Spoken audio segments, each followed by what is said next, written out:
ಏನು ನೀವು ಅಂಜಲಿ ನಿಂಬಾಳ್ಕರ್ ಹೇಳಿದ್ರಿ, ತುಂಬ ಒಂದು ಬ್ಯಾಕ್ವರ್ಡ್ ಕಮ್ಯುನಿಟಿಯಿಂದ ಬಂದವರು, ಜೊತೆಗೆ ವೆಲ್ ಎಜುಕೇಟೆಡ್ ಡಾಕ್ಟರ್ ಆಗಿದ್ದಾರೆ. ಒಂದು ಒಳ್ಳೆ ಅಭ್ಯರ್ಥಿನ ಕಾಂಗ್ರೆಸ್ ಈ ಬಾರಿ ಕೊಟ್ಟಿದೆ. ನಾರ್ಮಲಿ OBC ಸಮುದಾಯ ಏನು ಹೇಳುತ್ತೆ ಅಥವಾ ಹಿಂದುಳಿದ ಸೋಷಿಯಲ್ ಸಮುದಾಯ ಏನು ಹೇಳ್ತವೆ, ನಮ್ಮವರಿಗೆ ಟಿಕೆಟ್ ಕೊಡಲಿಲ್ಲ ಅನ್ನಂತೆ. ಟಿಕೆಟ್ ಕೊಟ್ಟಿದ್ದೀವಿ, ಈಗ ಹಾಕಿ ಟಿಕೆಟ್ ಓಟನ್ನ. ನೀವು ಟಿಕೆಟ್ ಕೊಟ್ಟಾಗೂ ಸಹಿತ ಮತ್ತೆ ನೀವು ಬೇರೆ ಕಡೆ ಓಟ್ ಹಾಕಿದಾಗ ಮತ್ತೇನು ಮಾಡೋಕ್ಕಾಗತ್ತೆ? ಬದಲಾವಣೆ ಸಾಧ್ಯನಾ? ನಿಮಗೆ ನಿಮ್ಮವರಿಗೆ ಪ್ರಾತಿನಿಧ್ಯ ಯಾವ ಕೊಟ್ಟಾಗ ನೀವು ಅವ್ರ ಬೆನ್ನಿಗೆ ನಿಲ್ಬೇಕಾಗತ್ತೆ. ಈ ದೇಶದ ಸ್ವಾತಂತ್ರ್ಯವನ್ನು ಉಳಿಸ್ಕೊಳ್ಳಿಕ್ಕೆ, ಸಂವಿಧಾನನ ಉಳಿಸ್ಕೊಳ್ಳಿಕ್ಕೆ, ಈ ದೇಶದ ಅಸ್ಮಿತೆಯನ್ನು ಉಳಿಸ್ಕೊಳ್ಳಿಕ್ಕೆ, ಈ ದೇಶ ಭಾರತವನ್ನು ಉಳಿಸ್ಕೊಳ್ಳಿಕ್ಕೆ ಈ ಬಾರಿ ಮೋದಿ ಸೋಲಲೇಬೇಕು.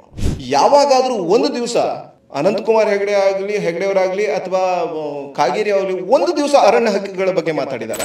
ಆತ್ಮೀಯ ಕನ್ನಡ ಪ್ಲಾನೆಟ್ ವೀಕ್ಷಕರಿಗೆ ನಮಸ್ಕಾರ.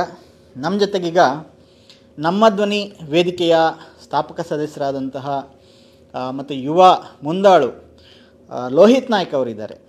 ಇವತ್ತು ಈ ಚುನಾವಣೆ ಹತ್ತಿರ ಆಗಿರಬೇಕಂಥ ಹಿನ್ನೆಲೆಯಲ್ಲಿ ಉತ್ತರ ಕನ್ನಡದಲ್ಲಿ ನಾವಿದ್ದೀವಿ. ಇಲ್ಲಿ ಒಂದು ಕಡೆ BJP ಅಭ್ಯರ್ಥಿಯಾಗಿ ವಿಶ್ವೇಶ್ವರ ಹೆಗಡೆ ಕಾಗೇರಿ ಅವರಿದ್ದಾರೆ, ಕಾಂಗ್ರೆಸ್ ಅಭ್ಯರ್ಥಿಯಾಗಿ ಹಿಂದುಳಿದ ವರ್ಗವನ್ನು ಪ್ರತಿನಿಧಿಸ್ತಕ್ಕಂಥ ಡಾಕ್ಟರ್ ಅಂಜಲಿ ನಿಂಬಾಳ್ಕರ್ ಅವರಿದ್ದಾರೆ, ಅಂಜಲಿ ಹೇಮಂತ್ ನಿಂಬಾಳ್ಕರ್ ಅವರಿದ್ದಾರೆ. ಒಟ್ಟಾರೆ ವಿದ್ಯಮಾನಗಳ ಬಗ್ಗೆ, ಸ್ಥಿತಿಗತಿಗಳ ಬಗ್ಗೆ ಅವರ ಅಭಿಪ್ರಾಯಗಳನ್ನು ಕೇಳ್ಕೊಂಡು ಬರೋಣ. ಓಡಾಡ್ತಾ ಇದ್ದೀರಾ ಈ ಕ್ಷೇತ್ರದಲ್ಲಿ, ಒಟ್ಟಾರೆ ಏನು ಅನ್ನಿಸ್ತಾ ಇದೆ ನಿಮ್ಗೆ? ನೋಡಿ, ಉತ್ತರ ಕನ್ನಡ ವಿಶೇಷ ಜಿಲ್ಲೆ. ಉತ್ತರ ಕನ್ನಡ ಭೌಗೋಳಿಕವಾಗಿಯೂ ಸಹಿತ ಬಹುದೊಡ್ಡದು ಈ ಕೆನರಾ ಕ್ಷೇತ್ರ. ಜೊತೆಗೆ ಇಲ್ಲಿಯ ಜನರ ಬೌದ್ಧಿಕ ಮಟ್ಟ ಸಹಿತ ಬಹುದೊಡ್ಡದ್ದು. ಆದರೆ ತುಂಬ ಸಹಬಾಳ್ವೆ ಮತ್ತು ಸಹಕಾರದಿಂದ ಬದುಕಿರುವಂಥ ಜಿಲ್ಲೆ, ಜೊತೆಗೆ ತುಂಬ ಹಿಂದುಳಿದ ಜಿಲ್ಲೆನೂ ಸಹಿತ ಇದು. ಆದರೆ ಇತ್ತೀಚೆಗೆ ಏನಾಗಿದೆ, ಹಿಂದಂತೂ ಹಾಗೆ ಉಳಿದಿದೆ. ಆದರೆ ಈ ಕೋಮುವಾದ ಕಳೆದ ಒಂದು 2 ದಶಕಗಳಿಂದ ಇಲ್ಲಿಯ ಕೋಮುವಾದದ ಸೋಂಕು, ಕೋಮುವಾದ ಕೊಳಕು ಈ ಜಿಲ್ಲೆಗೆ ಹತ್ಕೊಂಡಿದೆ. ಅದನ್ನು ಈ ಬಾರಿ ನಾವು ತೊಳಿಬೇಕಾಗಿದೆ. ಅದು ನಾರಾಯಣ ಗುರುಗಳ ಸೌಹಾರ್ದತೆಯಿಂದ ಮತ್ತು ನಾವು ಇಲ್ಲಿ ಮನುವಾದದ ವಿರುದ್ಧ ಸಂಪೂರ್ಣ ಬ್ಯಾಕ್ವರ್ಡ್ಸ್ಗಳು ಏನು OBC ಸಮುದಾಯ ಏನಿರ್ತಾರಲ್ಲ ಅವರುಗಳು, ದಲಿತರುಗಳು, ಮುಸಲ್ಮಾನ್ ಸಮುದಾಯ ಇವೆಲ್ಲ ಸೇರಿ ಈ ಕೋಮುವಾದವನ್ನು ಮತ್ತು ಮನುವಾದವನ್ನು ಇಲ್ಲಿಂದ ಓಡಿಸ್ಬೇಕಾದಂಥ ದೊಡ್ಡ ಅವಶ್ಯಕತೆ ಇದೆ ಮತ್ತು ದೊಡ್ಡ ಅವಕಾಶ ಸಹಿತ ಇದೆ. ಏನು ನೀವು ಅಂಜಲಿ ನಿಂಬಾಳ್ಕರ್ ಹೇಳಿದ್ರಿ, ತುಂಬ ಒಂದು ಬ್ಯಾಕ್ವರ್ಡ್ ಕಮ್ಯುನಿಟಿಯಿಂದ ಬಂದವರು, ಜೊತೆಗೆ ವೆಲ್ ಎಜುಕೇಟೆಡ್ ಡಾಕ್ಟರ್ ಆಗಿದ್ದಾರೆ. ಒಂದು ಒಳ್ಳೆ ಅಭ್ಯರ್ಥಿನ ಕಾಂಗ್ರೆಸ್ ಈ ಬಾರಿ ಕೊಟ್ಟಿದೆ. ನಾವು ಇವತ್ತು ಮಾಡಬೇಕಾಗಿರೋದು ಏನಂತಂದರೆ, ನಾನು ವಿಶೇಷವಾಗಿ ನಾನೊಬ್ಬ ಹಿಂದುಳಿದ ವರ್ಗವನ್ನು ಪ್ರತಿನಿಧಿಸುವ ಮನುಷ್ಯನಾಗಿ ಅವರ ಕಷ್ಟ ಮತ್ತು ಅವರ ಸಮಸ್ಯೆಗಳನ್ನು ಅರ್ಥವನ್ನಾಗಿ ನಾನು ನಿಮ್ಗೇನು ಹೇಳ್ತೇನೆ ಅಂತಂದರೆ, ಈ ಸಮುದಾಯಗಳು ಹಿಂದುಳಿದ ವರ್ಗದ ಒಂದು ವಿದ್ಯಾವಂತೆಯ ಹಿಂದೆ ನಿಲ್ಲಬೇಕಾಗತ್ತೆ. ಅವರ ಸಮಸ್ಯೆಯನ್ನು ನಿಜವಾಗ್ಲೂ ಅವರು ಸರಿ ಮಾಡ್ಕೊಳ್ಬೇಕು ಅಂತ ಅಂದರೆ. ಈಗ ಲೋಹಿತ್, ಈಗ ಕಳೆದ 30 ವರ್ಷದಿಂದ ಅನಂತಕುಮಾರ್ ಹೆಗಡೆ ಇಲ್ಲಿ ಪ್ರತಿನಿಧಿಸ್ತಾ ಬಂದಿದ್ದಾರೆ. ಏನು ಅಭಿವೃದ್ಧಿ ಇಲ್ದಾನೆ ಅಥವಾ ಏನು ಕೆಲಸ ಮಾಡ್ದಾನೆ ಸಾಧ್ಯ ಆಯಿತಾ? ಖಂಡಿತ ಅನಂತಕುಮಾರ್ ಹೆಗಡೆ ಅವರಿಗೆ ಒಂದು ಅವರ ಪ್ರಚೋದನಕಾರಿ ಭಾಷಣಗಳು ಈ ಹಿಂದುಳಿದ ವರ್ಗದ ಯುವಕರುಗಳನ್ನು, ಹಿಂದುಳಿದ ವರ್ಗದ ಅಥವಾ ಹಿಂದೂಗಳನ್ನು, ಇವನ್ನೆಲ್ಲರನ್ನೂ ಸಹಿತ ಒಂದು ಧರ್ಮದ ಕಾರಣಕ್ಕೆ ಪ್ರಚೋದಿಸಿ, ಒಂದು ಕಮ್ಯುನಿಟಿಯ ವಿರುದ್ಧ ನಮ್ಮನ್ನೆಲ್ಲ ಎತ್ಕಟ್ಟಿ ಅಭಿವೃದ್ಧಿನೇ ಮಾಡದೆ, ಜೊತೆಗೆ ಈ ಸಮುದಾಯಗಳ ಪರವಾಗಿಯೂ ಸಹಿತ ಯಾವುದೇ ನಾಯಕರುಗಳನ್ನು ಬೆಳೆಸದೆ, ಎಷ್ಟೋ ಹಿಂದುಳಿದ ವರ್ಗದ ನಾಯಕರುಗಳನ್ನು ತುಳಿದು ಅವರ ರಾಜಕೀಯ, ಸಾಮಾಜಿಕ, ಆರ್ಥಿಕ ಪರಿಸ್ಥಿತಿಗಳನ್ನೆಲ್ಲ ಹಾಳು ಮಾಡಿ ಅವರು ರಾಜಕಾರಣ ಮಾಡಿರೋದು. ಅದು ಧರ್ಮ ಮತ್ತು ರಾಷ್ಟ್ರದ ಒಂದು ಹುಸಿ ಏನಂತಾರೆ ಪ್ರಚೋದನೆ ಮಾಡಿ ಅವರು ರಾಜಕಾರಣ ಮಾಡಿರೋದ್ರಿಂದ ಅವರು ಸಕ್ಸಸ್ ಆದರು. That is very unfortunate. ಆದರೆ ಎಲ್ಲದಕ್ಕಿಂತ ಜಾಸ್ತಿಯಾಗಿ ಈ ಹಿಂದುಳಿದ ವರ್ಗದಲ್ಲಿ ಒಂದು ಜಾಗೃತಿ ಇಲ್ಲದೆ ಇರೋ ಕಾರಣಕ್ಕೋಸ್ಕರ, ನಾರಾಯಣ ಗುರುಗಳ ತತ್ವ ಸಿದ್ಧಾಂತವನ್ನು ನಾವೆಲ್ಲ ಅರಿತಿರೋದ ಕಾರಣಕ್ಕೋಸ್ಕರ, ಅಥವಾ ಈ ಬ್ಯಾಕ್ವರ್ಡ್ಗಳ ಸಮಸ್ಯೆಗಳಿಂದ ನಾವು ಮುಂಚೆಗೆ ಚುನಾವಣಾ ವಸ್ತುವಾಗಿ ಮಾಡದೇ ಇರೋ ಕಾರಣಕ್ಕೋಸ್ಕರ, ಜೊತೆಗೆ ಈ ಹಿಂದುಳಿದ ವರ್ಗದ ನಾಯಕತ್ವವನ್ನು ತುಂಬ ಸ್ಟ್ರಕ್ಚರಲಿ ಈ ಪಕ್ಷಗಳು ತುಳಿದಿರೋ ಕಾರಣಕ್ಕೋಸ್ಕರ ಅದು ಅವ್ರಿಗೆ ಸಾಧ್ಯ ಆಯಿತು.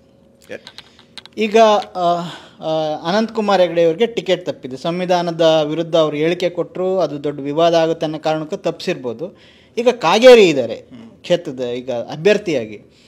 ಕಾಗೇರಿ ಭಾಳ ಸಂಭಾವಿತರು, ಭಾಳ ಸಜ್ಜನರು ಅನ್ನೋ ಒಂದು ಅಭಿಪ್ರಾಯ ಕೆಲವರಲ್ಲಿ ಇದೆ. ನಿಮ್ಮ ಅಭಿಪ್ರಾಯ ಏನು? ನೋಡಿ, ಕಾಗೇರಿ ಮತ್ತು ಅನಂತಕುಮಾರ್ ಹೆಗಡೆ ಒಂದೇ ನಾಣ್ಯದ 2 ಮುಖಗಳಿದ್ದಾರೆ. ಅವರು ಅನಂತಕುಮಾರ್ ಹೆಗಡೆ ನಾನು ಸಂವಿಧಾನ ಬದಲಾವಣೆ ಮಾಡ್ತೀನಿ ಅಂತ ಹೇಳಿ ಸಂವಿಧಾನದ ಬದಲಾವಣೆ ಪರವಾಗಿದ್ದಾರೆ. ಇವರು ಅದ್ರ ಬಗ್ಗೆ ಮಾತನಾಡದೆ ಇವರು ಸಂವಿಧಾನದ ಬದಲಾವಣೆಗೆ ಪರ ಇದ್ದಾರೆ.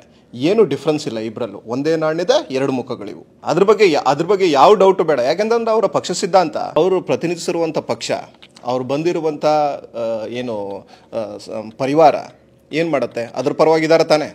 ಈಗ ಇವರು 3 ಸರಿ ಅಂಕೋಲಾದಿಂದ ಶಾಸಕರಾಗಿ ಬಂದಿದ್ರು, ಶಿರ್ಸಿಯಿಂದ ಬಂದಿದ್ದಾರೆ. ಹಾಗಾಗಿ ಮತ್ತು ಮೊನ್ನೆ ಹೇಳಿದ್ದಾರೆ, ನಾನು ಅಧಿಕಾರಕ್ಕೆ ಬಂದರೆ ನನ್ನದೇ ಆದಂತಹ ಅಭಿವೃದ್ಧಿ ಯೋಜನೆಗಳಿದೆ, ನಾನು ಮಾಡ್ತೀನಿ ಅಂಥೇಳಿ.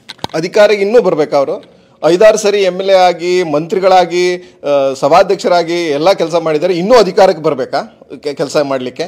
ನೋಡ್ರಿ, ಉತ್ತರ ಕನ್ನಡ ತುಂಬ ಇಲ್ಲಿ ಇಟ್ಸ್ ಅ ಹ್ಯೂಜ್ ಆಪರ್ಚುನಿಟಿ. ಏನು ಟೂರಿಸಮಿಗೋಸ್ಕರ ತುಂಬ ದೊಡ್ಡ ಅವಕಾಶ ಇದೆ. ಟೂರಿಸಮ್ ಏನು ಡೆವಲಪ್ ಆಗಲಿಲ್ಲ. ಇಲ್ಲಿಯ ಅತಿ ಹೆಚ್ಚು ಟ್ಯಾಲೆಂಟ್ ಮೈಗ್ರೇಷನ್ ಉತ್ತರ ಕನ್ನಡದಿಂದ ಬೆಂಗಳೂರು ಅಥವಾ ಬೇರೆ ನಗರಗಳಿಗೆ ಆಗ್ತಾ ಇದೆ. ಅದರಿಂದ ಬಹುದೊಡ್ಡ ಸಾಮಾಜಿಕ ಸೋಷಿಯಲ್ ಇಂಬ್ಯಾಲೆನ್ಸ್ ಆಗ್ತಾ ಇದೆ. ಇಲ್ಲಿ ಕಲಿತಾರೆ, ಓದ್ತಾರೆ, ಟ್ಯಾಲೆಂಟ್ ಇದೆ. ಆದರೆ ಸಮಸ್ಯೆ ಏನಂತಂದರೆ ಇಲ್ಲಿ ಜಾಬೇ ಸಿಗಲ್ಲ. ಏನು ಮಾಡಬೇಕಾಗತ್ತೆ? ಡಿಗ್ರಿ ಮುಗಿಸಿದ ನಂತರನೋ ಅಥವಾ ಅದನ್ನು ಪೋಸ್ಟ್ ಗ್ರ್ಯಾಜುಯೇಷನ್ ಮುಗಿಸಿದ ನಂತರನೋ ಬೇರೆ ನಗರಗಳಿಗೆ ಹೋಗಬೇಕಾಗತ್ತೆ. ಮಗ ಹೋಗ್ತಾನೆ ಬೇರೆ ಜಿಲ್ಲೆಗಳಿಗೆ, ಬೇರೆ ನಗರಗಳಿಗೆ ಹೋಗ್ತಾನೆ, ಅಪ್ಪ ಅಮ್ಮನ ಇಲ್ಲೇ ಇರಬೇಕಾಗತ್ತೆ. ಅವ್ರಗಳ ಪರಿಸ್ಥಿತಿ ಏನು? ಸಣ್ಣ ಪುಟ್ಟ ಆಸ್ತಿಗಳಿರ್ತವೆ, ಅದ್ರಗಳನ್ನು ನೋಡ್ಕೊಳ್ಳೋದೇನು?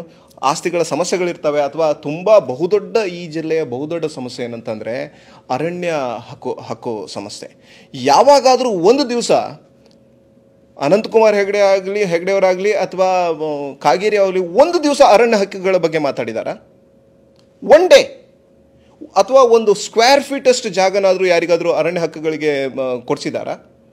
ಎಷ್ಟೋ ಜನರ RTC, ಎಷ್ಟೋ ಜನರ ಏನು ಅರಣ್ಯ ಹಕ್ಕುಗಳು, ಈ ಅತಿ ಸೂಕ್ಷ್ಮ ವಲಯ ಅಂತ ಅಂದ್ಬಿಟ್ಟು ನಮ್ಮ ಕೆಲವೊಂದು ವಲಯಗಳನ್ನು ಮಾಡಿದ್ದಾರೆ. ಅದ್ರ ಬಗ್ಗೆ ಯಾವಾಗಾದರೂ ಮಾತಾಡಿದಾರ? ಅರಣ್ಯವಾಸಿಗಳ ಪರಿಸ್ಥಿತಿ ಏನಾದರೂ ಗೊತ್ತಾ ಇವರಿಗೆ? ಇಷ್ಟೆಲ್ಲ ಅಧಿಕಾರ ಅನುಭವಿಸಿದ್ದಾರೆ ತಾನೆ. ಮತ್ತು ಯಾರನ್ನ ಪ್ರತಿನಿಧಿಸಿದ್ದಾರೆ ಇವರು? ಕಾಂಗ್ರೆಸ್ಸಲ್ಲಿ ಒಂದು ಡೆಮೊಕ್ರೆಟಿಕ್ ಸಿಸ್ಟಮ್ ಇದೆ. ಕಾಂಗ್ರೆಸ್ಸಿಗೆ ಕೇಳ್ಬೋದು ನಾವು. ಕಾಂಗ್ರೆಸ್ನ ಪ್ರಣಾಳಿಕೆ ಆಗಲಿ ಅಥವಾ ಕಾಂಗ್ರೆಸ್ನ ಯಾವ ವಿಷಯಗಳನ್ನ ಅದು ಅಡ್ರೆಸ್ ಮಾಡುತ್ತೆ ಅಂತಂದರೆ ಅಲ್ಲಿ ಜನರ ಸಮಸ್ಯೆಗಳನ್ನ ಎದುರಿಸುತ್ತೆ. BJP, RSS ಮತ್ತು ಈ ಪಕ್ಷಗಳು ಯಾವಾಗಾದರೂ ಜನರ ಸಮಸ್ಯೆಗಳನ್ನ ಯಾವಾಗಾದ್ರೂ ಮಾತಾಡೋದೇನು? ಹಿಂದೂ, ಮುಸ್ಲಿಂ, ಮತ್ತೊಂದು ರಾಷ್ಟ್ರ ಹೌದು, ನಾನು ರಾಷ್ಟ್ರ ಎಲ್ಲರೂ ರಾಷ್ಟ್ರದಲ್ಲೇ ಇರೋರೆ. ಇಷ್ಟು 70 ವರ್ಷ ಈ ದೇಶ ಉಳಿದಿದೆ ಅಂತ ಅಂದರೆ ಕೇವಲ ಇವ್ರ ಕಾರಣಕ್ಕೋಸ್ಕರ ಉಳಿದಿದೆಯಾ? ಇಲ್ಲ ತಾನೇ. ನೀವು ನಾರಾಯಣ ಗುರುಗಳ ತತ್ವದ ಬಗ್ಗೆ ಹೇಳಿದ್ರಿ. ಈ ಜಿಲ್ಲೆಯ ದೊಡ್ಡ ಸಮುದಾಯ ನಾಮಧಾರಿ ಸಮುದಾಯ. ಈ ನಾಮಧಾರಿ ಸಮುದಾಯ ನಿಜವಾಗಿಯೂ ನಾರಾಯಣ ಗುರು ತತ್ವಗಳನ್ನು ಅರ್ಥ ಮಾಡ್ಕೊಂಡಿದ್ಯಾ? ಖಂಡಿತ. ನಾರಾಯಣ ಗುರುಗಳ ಜಾಗ್ರತೆ ದೊಡ್ಡ ಪ್ರಮಾಣದಲ್ಲಿ ಈ ಸಮುದಾಯಗಳಲ್ಲಿದೆ. ಜೊತೆಗೆ ನೋಡಿ, ನಾರಾಯಣ ಗುರುಗಳು ಕೇವಲ ನೀವು ಹೇಳ್ದಂಗೆ ಒಂದು ಜಾತಿಗಂತೂ ಸೀಮಿತ ಅಲ್ಲ. ಒಂದೇ ಜಾತಿ, ಅದು ಮನುಷ್ಯ ಜಾತಿಗೆ ಸೇರಿದವರು. ಮನುಷ್ಯ ಜಾತಿ ಅಂತ ಅಂದಾಗ ಅಲ್ಲಿ ಮುಸಲ್ಮಾನರು ಬರ್ತಾರೆ, ಹಿಂದೂಗಳು ಬರ್ತಾರೆ, ದಲಿತರು ಬರ್ತಾರೆ, ಪ್ರತಿಯೊಬ್ಬರು ಬರ್ತಾರೆ. ಸೊ ಅದರ ಜಾಗೃತಿ ಬಹುದೊಡ್ಡ ಮಟ್ಟಿಗೆ ಬಂದಿದೆ. ಇತ್ತೀಚೆಗೆ ನೀವು ನೋಡ್ಬೋದು, ತುಂಬ ನಾರಾಯಣ ಗುರುಗಳು ಪ್ರತಿನಿಧಿಸುವಂಥ ಎಲ್ಲೋ ಶಾಲ್ಗಳು, ನಾರಾಯಣ ಗುರುಗಳ ಫೋಟೋಗಳು, ನಾರಾಯಣ ಗುರುಗಳ ಜಯಂತಿಗಳು ಈ ಜಿಲ್ಲೆಗಳಿಗೆ ಬಹುದೊಡ್ಡ ಪ್ರಮಾಣದಲ್ಲಿ ಆಗ್ತಾ ಇದೆ. ದೊಡ್ಡ ಪ್ರಮಾಣದ ಜಾಗೃತಿಯಲ್ಲಿ ಒಂದು 5 ವರ್ಷ 8 ವರ್ಷಕ್ಕಿಂತ ಹಿಂದೆ ಏನಿತ್ತೋ ಅದಕ್ಕಿಂತ ದೊಡ್ಡ ಜಾಗೃತಿ ಬಂದಿದೆ ಇತ್ತೀಚೆಗೆ. ನಾರಾಯಣ ಗುರುಗಳು ಅದು ನಮ್ಮ ಅಸ್ಮಿತೆ ಆಗಿದೆ. ಈ ತಳ ಸಮುದಾಯಗಳ ಅಸ್ಮಿತೆ ಆಗಿದೆ. ಈಡಿಗ ನಾಮಧಾರಿ ಬಿಲ್ಲವರ ಅಸ್ಮಿತೆ ಆಗಿದೆ. ಆ ಕಾರಣಕ್ಕೋಸ್ಕರ ಅದು ನಮ್ಮ ಇರುತ್ತೇನೆ. ಈಗ ಈ ಜಿಲ್ಲೆಯಲ್ಲಿ ಬೇರೆ ಬುಡಕಟ್ಟು ಸಮುದಾಯಗಳಿದ್ದಾರೆ, ಸಿದ್ದಿ, ಕುಣಬಿ ಅಥವಾ ಗೌಳಿ, ಈ ಥರ ಸಮುದಾಯಗಳಿದ್ದಾರೆ. ಹಿಂದುಳಿದ ವರ್ಗಗಳು, ಹಾಲಕ್ಕೆ ಇದ್ದಾರೆ, ತುಂಬ ಕಷ್ಟದಲ್ಲಿದ್ದಾರೆ. ಯಾಕೆ ಕಷ್ಟದಲ್ಲಿದ್ದಾರೆ ಅಂತಂದರೆ, ಅದು ಹೇಳಿದ್ನಲ್ಲ ನಿಮಗೆ, ಉತ್ತರ ಕನ್ನಡ ಬಹುಸಂಖ್ಯಾತ ನೋಡಿ, ಉತ್ತರ ಕನ್ನಡ ಒಂದು ರ್ಯಾರ್ ಮಿಕ್ಸ್. ಇದು ಭೌಗೋಳಿಕವಾಗಿಯೂ ಸಹಿತ ತುಂಬ ವೈವಿಧ್ಯತೆಯಿಂದ ಹೊಂದಿದೆ. ಜೊತೆಗೆ ಇಲ್ಲಿಯ ಸಮುದಾಯಗಳು ಸಹಿತ ಇಡೀ ಬೇರೆ ಜಿಲ್ಲೆಗಳಿಂದ ನೋಡಿದ್ರೆ ಇದು ರ್ಯಾರ್ ಮಿಕ್ಸ್. ಇದು ಅತಿ ಹೆಚ್ಚು ಬ್ರಾಹ್ಮಣ ಸಮುದಾಯ ಇರುವಂಥ ಅಥವಾ ಮೇಲ್ವರ್ಗ ಇರುವಂಥ ಜಿಲ್ಲೆನೂ ಕರ್ನಾಟಕದಲ್ಲಿ ಇದೆ. ಜೊತೆಗೆ ಅತಿ ಹೆಚ್ಚು OBCಗಳಿರುವಂಥ ಜಿಲ್ಲೆನೂ ಇದೆ. ಆದರೆ ಒ ಬಿ ಸಿಗಳ ಪ್ರಾತಿನಿಧ್ಯ ಸರಿ ಇಲ್ಲದೆ ಇರೋ ಕಾರಣಕ್ಕೋಸ್ಕರ ಕಳೆದ ಒಂದು 3 ದಶಕಗಳಿಂದ ಒ ಬಿ ಸಿಗಳ ಪ್ರಾತಿನಿಧ್ಯ ಇಲ್ಲದೆ ಇರೋ ಕಾರಣಕ್ಕೋಸ್ಕರ ವಿಶೇಷವಾಗಿ ರಾಜಕೀಯ ವಲಯದಲ್ಲಿ. ಸೊ ನೀವೆಲ್ಲ ಸಮಸ್ಯೆ ಕುಣಬಿ ಸಮುದಾಯದ ಅಥವಾ ಅಲ್ಲೊಂದು ನಮ್ಮ ಮರಾಠ ಸಮುದಾಯದ ಒಂದು ಗೌಳಿ ಸಮುದಾಯ, ಹಾಲಕ್ಕಿ ಸಮುದಾಯ, ಇದೇ ರೀತಿಯಾಗಿ ನಮ್ಮ ಸಿದ್ದಿ ಸಮುದಾಯ, ಇದೆಲ್ಲ ಮತ್ತು ಕೊಂಕಣ ಮರಾಠ ಮತ್ತು ಮರಾಠ ಕಮ್ಯುನಿಟಿಯಲ್ಲಿ ತುಂಬ ಸಬ್ಸೆಕ್ಟ್ಗಳಿದ್ದಾವೆ. ಇವೆಲ್ಲ ಸಮುದಾಯಗಳ ನಿಜವಾದ ಸಮಸ್ಯೆಗಳು ಯಾವಾಗಲೂ ಸಹಿತ ಮುನ್ನೆಲೆಗೆ ಚರ್ಚೆಗೆ ಬರಲೇ ಇಲ್ಲ. ಯಾವಾಗೂ ಅದ್ರ ಬಗ್ಗೆ ಚರ್ಚೆನೇ ಆಗಲ್ಲ. ನಾವು ಚುನಾವಣೆ ಸಮಯದಲ್ಲಿ ಯಾರ್ದಾರ್ದು ಒಂದು ಕೊಲೆ ಆಗತ್ತೆ ಅಥವಾ ಆಗತ್ತೋ ಮಾಡ್ತಾರೋ ಏನೋ ಗೊತ್ತಿಲ್ಲ, ಅದ್ರ ಬಗ್ಗೆ ರಕ್ತದ ಕ್ರಾಂತಿ ಹನಿ ಹನಿ ರಕ್ತಕ್ಕೂ ನಾನು ನ್ಯಾಯ ಕೊಡಿಸ್ತೇನೆ ಅಂತ ಹೇಳಿದ ಮೇಲೆ ಚುನಾವಣೆಗಳು ನಡೀತಾ ಇದ್ದಾವೆ ಕಳೆದ 2-3 ದಶಕಗಳಿಂದ. ಆ ಕಾರಣಕ್ಕೋಸ್ಕರ ನೀವು ಚುನಾವಣೆ ವಿಷಯವೇ ನಿಮ್ಮ ಸಮಸ್ಯೆಗಳಾಗಲಿಲ್ಲ ಅಂತಂದರೆ ಅದ್ರ ಬಗ್ಗೆ ಚರ್ಚೆ ಮಾಡೋರು ಯಾರು? ಈ ಸಮುದಾಯಗಳು ಇವತ್ತು ಜಾಗ್ರತೆಗೊಂಡು ಅವರೊಂದು ಆಯ್ಕೆಯನ್ನು ಅವರ ಪ್ರತಿನಿಧಿಗೆ, ಅವ್ರನ್ನ ಯಾರು ಪ್ರತಿನಿಧಿಸ್ತಾರೋ ಅವರಿಗೆ ಮಾಡಿಕೊಂಡ್ರೆ ಅವರ ಸಮಸ್ಯೆಗಳು ಮುನ್ನಡೆಗೆ ಬರುತ್ತೆ. ನೋಡಿ, ಈ ಕುಣಿಬಿ ಸಮುದಾಯ ಅಂತಂದರೆ ಈ ಹಾಲಕ್ಕಿ ಒಕ್ಕಲಿಗ ಸಮುದಾಯ ಈ ಭಾಗದಲ್ಲಿದೆ. ತುಂಬ 100% ST ಸಮುದಾಯ. ಈ ನೀವು ಹೇಳಿದ್ರಲ್ಲ, ಈ ಹೆಗಡೆಯವರು, ಭಟ್ರು ಅಥವಾ ಮತ್ತು ನಿಮ್ಮ ಇವ್ರುಗಳು ಯಾವಾಗಾದರೂ ಒಂದು ದಿವಸ ಮಾತಾಡಿದಾರೇನ್ರಿ ಅವ್ರ ಬಗ್ಗೆ? ST ಸಮುದಾಯಕ್ಕೆ ಅವ್ರನ್ನ ಸೇರಿಸಬೇಕು ಅಂತ ಅಂದ್ಬಿಟ್ಟು ಯಾವುದಾದ್ರು ಒಂದು ದಿವಸ? ಯಾಕೆ ಅದು ಸಮಸ್ಯೆ ಅಲ್ವಾ? ಅದು 100% ಅವರ ಕುಲಶಾಸ್ತ್ರ ಅಧ್ಯಯನ ಮತ್ತು ಅವರ ಜೀವನ ಪದ್ಧತಿ, ಗುಣಲಕ್ಷಣಗಳು ಎಲ್ಲದೂ ನೋಡಿದ್ರೆ ಅವರು 100% ಅವರು STಗಳಿದ್ದಾರೆ. ಇವ್ರು ಯಾಕೆ ಮಾತಾಡಲ್ಲ? ಆ ಸಮುದಾಯಗಳು ಕೇಳಬೇಕು ತಾನೆ. ಅದೇ ರೀತಿ ಮತ್ತು ಬೇರೆ ನಿಮ್ಮ ST ಸಮುದಾಯಗಳ ಬಗ್ಗೆ ಹೇಳಿದ್ರಿ, ಯಲ್ಲಾಪುರ ಭಾಗದಲ್ಲಿ ST ಸಮುದಾಯಗಳ ಬಗ್ಗೆ ಹೇಳಿದ್ರಿ, ಕುಣಬಿ ಸಮುದಾಯಗಳ ಬಗ್ಗೆ ಹೇಳಿದ್ರಿ, ಗೌಳಿ ಸಮುದಾಯನೂ ಸಹಿತ ಯಲ್ಲಾಪುರ ಆ ಭಾಗದಲ್ಲಿ ಗೌಳಿ ಸಮುದಾಯ ಇದೆ. ಗೌಳಿ ಸಮುದಾಯದ ಪ್ಯೂರ್ಲಿ ST ಬುಡಕಟ್ಟು. ಅವರಿಗೂ ಸಹಿತ ಇನ್ನೂವರೆಗೂ ಅವ್ರ ಬಗ್ಗೆ ಯಾರು ಮಾತಾಡ್ತಾನೂ ಇಲ್ಲ. ದೊಡ್ಡ ಸಮುದಾಯ ಇದೆ ಅದು. ಅವರ ಕುಲಶಾಸ್ತ್ರ ಅಧ್ಯಯನ ಬಗ್ಗೆ ಆಗಲಿ ಅಥವಾ ಅದನ್ನು ಒಂದು ಸೆಷನ್ಗಳಲ್ಲಿ ಮಾತಾಡೋದ ಬಗ್ಗೆ ಯಾಕೆ ಇದ್ರ ಬಗ್ಗೆ ಎಲ್ಲ ಮಾತಾಡಲ್ಲ ಅಂತ ಅಂದರೆ, ನಿಮ್ಮನ್ನು ಯಾರು ಪ್ರತಿನಿಧಿಸ್ತಾರೆ ಅದು ಇಂಪಾರ್ಟೆಂಟ್ ಅಲ್ವೇ? ನಾನು ಇದಕ್ಕಿಂತ ಹಿಂದೂ ಒಂದು ಡಿಬೇಟಲ್ಲಿ ಹೇಳಿದ್ದೀನಿ, ನಿಮ್ಮ ಬಗ್ಗೆ ಗೊತ್ತಿರುವಂಥ, ನಿಮ್ಮ ಸಾಮಾಜಿಕ ಪರಿಸ್ಥಿತಿ ಬಗ್ಗೆ ಕನ್ಸರ್ನ್ ಇರುವಂಥವನು ನಿಮ್ಮನ್ನು ರೆಪ್ರೆಸೆಂಟ್ ಮಾಡಿದ್ರೆ ನಿಮ್ಮ ಇಶ್ಯೂಗಳನ್ನು ಸೆಷನ್ಗಳಲ್ಲಿ ಮಾತಾಡ್ತಾರೆ, ಮುನ್ನೆಲೆಗೆ ಬರುತ್ತೆ, ಮುಂದೆ ನಿಮಗೆ ಬೇಕಾದಂಥ ಹಕ್ಕುಗಳನ್ನು ಪಡ್ಕೋಬೋದು. ನೀವು ನಿಮ್ಮ ಸಮಸ್ಯೆಗಳಿಗೆ ಮತ್ತು ನಿಮಗೆ ಸಂಬಂಧನೇ ಇಲ್ಲದೆ ಇದ್ದವ್ರ ಪರವಾಗಿ ನಾವು ಗೆಲ್ಲಿಸ್ಕೊಂಡು ಬಂದರೆ ಹೇಗೆ ನಾವು ಆ ಸಮಸ್ಯೆಗಳಿಂದ ಹೊರಗಡೆ ಬರ್ಬೋದು? ಸಾಧ್ಯನಾ? ಸಾಧ್ಯ ಇಲ್ಲ. ನೀವು ಮರಾಠ ಸಮುದಾಯದ ಬಗ್ಗೆ ಹೇಳಿದ್ರಿ. ದೊಡ್ಡ ಸಮುದಾಯ ಆಗಿರ್ತಕ್ಕಂಥ ಮರಾಠ ಸಮುದಾಯ ಟ್ರೆಡಿಷನಲಿ ಅದು BJP ಜೊತೆಗಿದೆ. ಈ ಸರಿ ಅದರಲ್ಲಿ ಏನಾದ್ರು ಚೇಂಜ್ ಆಗೋಕ್ಕೆ ಸಾಧ್ಯತೆ ಇದೆಯಾ? ಖಂಡಿತ ಮರಾಠ ಸಮುದಾಯ ಖಂಡಿತ ಅಂಜಲಿ ಲಿಂಬಾಳ್ಕರ್ ಅವ್ರ ಜೊತೆಗಿರ್ತಾರೆ. ಯಾಕೆ ಅಂತ ಅಂದರೆ ನೋಡಿ, ಮರಾಠ ಸಮುದಾಯ ಸಹಿತ ಒಂದು OBC ಸಮುದಾಯ ಆಗಿದೆ. OBC ಸಮುದಾಯಕ್ಕೆ ಈಗ ನಾರ್ಮಲಿ OBC ಸಮುದಾಯ ಏನು ಹೇಳುತ್ತೆ ಅಥವಾ ಹಿಂದುಳಿದ ಶೋಷಿತ ಸಮುದಾಯ ಏನು ಹೇಳ್ತವೆ, ನಮ್ಮವರಿಗೆ ಟಿಕೆಟ್ ಕೊಡಲಿಲ್ಲ ಅನ್ನತ್ತೆ. ಟಿಕೆಟ್ ಕೊಟ್ಟಿದ್ದೀವಿ, ಈಗ ಹಾಕಿ ಓಟನ್ನು ನೀವು ಟಿಕೆಟ್ ಕೊಟ್ಟಾಗೂ ಸಹಿತ ಮತ್ತು ನೀವು ಬೇರೆ ಕಡೆ ಓಟ್ ಹಾಕಿದಾಗ ಮತ್ತೇನು ಮಾಡೋಕ್ಕಾಗತ್ತೆ? ಬದಲಾವಣೆ ಸಾಧ್ಯನಾ? ನಿಮ್ಮವರಿಗೆ ಪ್ರಾತಿನಿಧ್ಯ ಯಾವ ಕೊಟ್ಟಾಗ ನೀವು ಅವ್ರ ಬೆನ್ನಿಗೆ ನಿಲ್ಲಬೇಕಾಗತ್ತೆ. ಅಂಥ ಜಾಗೃತಿ ಆ ಸಮುದಾಯಗಳಿಗೆ ಬೇಕು. ಆ ಹಿಂದುಳಿದ ಎಲ್ಲ ಸಮುದಾಯಗಳಿಗೂ ಬೇಕು. ಜೊತೆಗೆ ವಿಶೇಷವಾಗಿ ನೀವೇನು ಮರಾಠ ಸಮುದಾಯ ಬಗ್ಗೆ ಕೇಳ್ತಾ ಇದ್ದೀರಲ್ಲ, ಟ್ರೆಡಿಷ್ನಲಿ ಅಂದರೆ ಏನಾಗುತ್ತೆ, ಆ ಸಮುದಾಯಗಳ ನಾಯಕತ್ವ ಇಲ್ಲದೆ ಇದ್ದಾಗ ಟ್ರೆಡಿಷ್ನಲಿ ಅವರು ಎಲ್ಲೆಲ್ಲಿ ಅವ್ರವ್ರಿಗೆ ಇಷ್ಟನೋ ಅಲ್ಲಲ್ಲೂ ಹೋಗಿರ್ತಾರೆ. ಟ್ರೆಡಿಷ್ನಲಿ ಅಂತ ಅಂದರೆ ಇವಾಗ ನಿಮ್ಮ ಸಮುದಾಯಕ್ಕೆ ಮರಾಠ ಸಮುದಾಯದ ಪ್ರತಿನಿಧಿನೇ ಇರಬೇಕಾದ್ರೆ ಜೊತೆಗೆ ನಿಂತ್ಕೊಳ್ಳಿ. ನಿಮ್ಮ ಮುಂದಿನ ಹಕ್ಕಿನ ಹೋರಾಟವನ್ನು ಕಟ್ಟಿ ಅವ್ರ ಜೊತೆಗೆ. ಮೋದಿಯ ಮುಖ ನೋಡಿ ಎಲ್ಲರೂ ಓಟ್ ಕೇಳ್ತಾ ಇದ್ದಾರೆ BJPಯವರು ಅಥವಾ ಮೋದಿ ಹೆಸರಲ್ಲಿ. ಈ ಸಲನೂ ಕೂಡ 3ನೇ ಸಲ ನಾವು ಮೋದಿ ಹೆಸರಲ್ಲಿ ಗೆದ್ದು ಬರ್ತೀವಿ ಅನ್ನೋ ಒಂದು ಭರವಸೆ ಇಟ್ಕೊಂಡಿದ್ದಾರೆ. ಅಲ್ಲ, ಮೋದಿ ಏನು ಮಾಡಿದ್ದಾರೆ ಅಂತ ಅನ್ಬೇಕಲ್ಲ.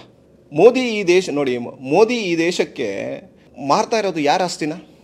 ರಾಹುಲ್ ಗಾಂಧಿ ಆಸ್ತಿನೇ ಅಥವಾ ಸೋನಿಯಾ ಗಾಂಧಿ ಆಸ್ತಿನ? ರಾಹುಲ್ ಗಾಂಧಿ, ಸೋನಿಯಾ ಗಾಂಧಿ, ನೆಹರು ಅವರ ಕುಟುಂಬಗಳು ಈ ದೇಶಕ್ಕೆ ಈ ದೇಶದ ಜನರುಗಳಿಗೆ ಏನು ಆಸ್ತಿ ಮಾಡಿ ಹೋಗಿದ್ದಾರೆ, ಆ ಆಸ್ತಿನ ಮಾರ್ತಾ ಇರೋದು ತಾನೆ, ಅವ್ರ ಸ್ನೇಹಿತರುಗಳಿಗೆ ಕೊಡ್ತಾ ಇರೋದು. ಅದರಿಂದ ಏನಾದ್ರು ಕಾಂಗ್ರೆಸ್ ಪಕ್ಷಕ್ಕೋ ಅಥವಾ ಸೋನಿಯಾ ಗಾಂಧಿಗೋ ಅಥವಾ ರಾಹುಲ್ ಗಾಂಧಿ ಅವರಿಗೆ ಏನಾದ್ರು ತೊಂದರೆ ಇದೆಯಾ? ತೊಂದರೆ ಯಾರಿಗೆ? ನನಗೆ ತಾನೆ. ನನ್ನ ಆಸ್ತಿಗಳು ಮಾರ್ತಾ ಇರೋದು. ಆ ಅವೇರ್ನೆಸ್ಗಳನ್ನ ನಾವು ಹುಟ್ಟಾಕಲಿಲ್ಲ ಅಂದರೆ, ಮತ್ತು ನನಗನ್ಸುತ್ತೆ ಮೋದಿ ಈ ಬಾರಿ ಯಾರು ಸೋಲಿಲ್ಲ ಅಂದರೆ, ನಾವು ಈ ಜನಗಳು ಮೋದಿನ ಸೋಲಿಸಲಿಲ್ಲ ಅಂತಂದರೆ ಇನ್ನು ಮುಂದೆ ಚುನಾವಣೆ ಆಗೋದು ಕಷ್ಟ ಆಗ್ಬೋದು. ಅಷ್ಟಂತೂ ಸ್ಪಷ್ಟ. ಈ ಪ್ರಜಾಪ್ರಭುತ್ವವನ್ನು ಉಳಿಸ್ಕೊಳ್ಳಿಕ್ಕೆ, ಈ ದೇಶದ ಸ್ವಾತಂತ್ರ್ಯವನ್ನು ಉಳಿಸ್ಕೊಳ್ಳಿಕ್ಕೆ, ಸಂವಿಧಾನನ ಉಳಿಸ್ಕೊಳ್ಳಿಕ್ಕೆ, ಈ ದೇಶದ ಅಸ್ಮಿತೆಯನ್ನು ಉಳಿಸ್ಕೊಳ್ಳಿಕ್ಕೆ, ಈ ದೇಶ ಭಾರತವನ್ನು ಉಳಿಸ್ಕೊಳ್ಳಿಕ್ಕೆ ಈ ಬಾರಿ ಮೋದಿ ಸೋಲ್ಲೇಬೇಕು. ಈ ಬಾರಿ ಸೋಲಿಸಲಿಲ್ಲ ಅಂತ ಅಂದರೆ ಇದು ಕಾಂಗ್ರೆಸ್ನ ಸೋಲಾಗಲ್ಲ, ಇದು ಈ ದೇಶದ ಜನರ ಸೋಲಾಗತ್ತೆ. ಥ್ಯಾಂಕ್ ಯು ಲೋಹಿತ್ ನಾಯ್ಕ್ ಅವರೇ. ಹಲವಾರು ವಿಚಾರಗಳ ಬಗ್ಗೆ ನಿಮ್ಮ ಒಂದು ಒಳನೋಟಗಳನ್ನು ಕನ್ನಡ ಪ್ಲಾನೆಟ್ ಜೊತೆಗೆ ಹಂಚ್ಕೊಂಡಿದ್ದೀರಾ. ಸೊ ಕನ್ನಡ ಪ್ಲಾನೆಟ್ ವತಿಯಿಂದ ನಿಮಗೆ ಧನ್ಯವಾದಗಳು. ವೀಕ್ಷಕರೇ, ನಿಮಗೂ ಧನ್ಯವಾದಗಳು.